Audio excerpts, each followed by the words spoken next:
Dans un petit village, vivait un jeune garçon nommé Ethan. Il était curieux et avait soif de connaissances. Un jour, alors qu'il se promenait près d'une forêt mystérieuse, il trouva une vieille carte au trésor. La carte indiquait un endroit inconnu où la sagesse éternelle était supposée résider. Intrigué, Ethan décida de partir à l'aventure pour trouver ce lieu sacré. Il traversa des montagnes escarpées et des rivières tumultueuses.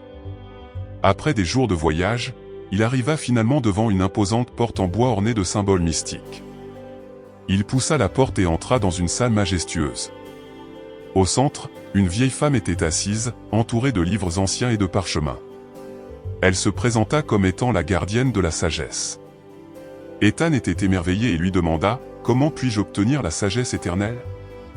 La gardienne sourit et répondit « Le doute est le commencement de la sagesse, jeune homme. » Perplexe, Ethan demanda « Mais comment le doute peut-il m'aider à devenir sage ?» La gardienne expliqua « Le doute te pousse à remettre en question les vérités établies. Il t'encourage à chercher des réponses par toi-même, à creuser plus profondément pour comprendre la vérité. La sagesse ne réside pas dans l'acceptation aveugle, mais dans la quête constante de la vérité. » Inspiré par ces paroles, Ethan réalisa qu'il devait douter de ses propres croyances et idées préconçues.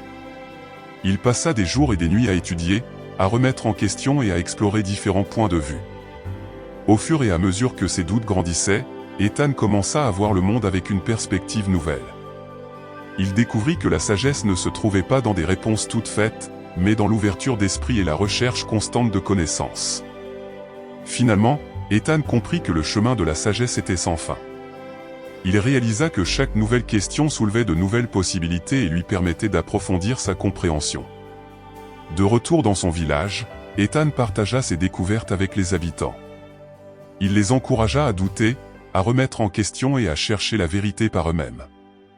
Les gens commencèrent à se libérer des dogmes et à embrasser le doute comme un outil puissant pour l'apprentissage et la croissance personnelle.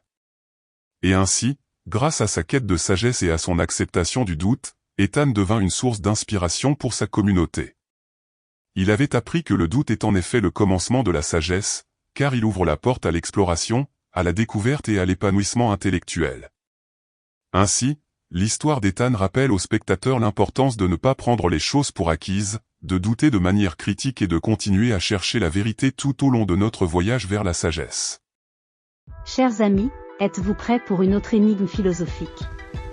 Voici, si l'on pouvait entrer dans une machine qui permettrait de copier parfaitement toutes les informations contenues dans notre cerveau et de les transférer dans un autre corps, serions-nous toujours nous-mêmes? Si oui, comment peut-on expliquer que notre identité soit liée à notre corps physique? Sinon, comment peut-on expliquer que nos souvenirs et notre personnalité soient transférables?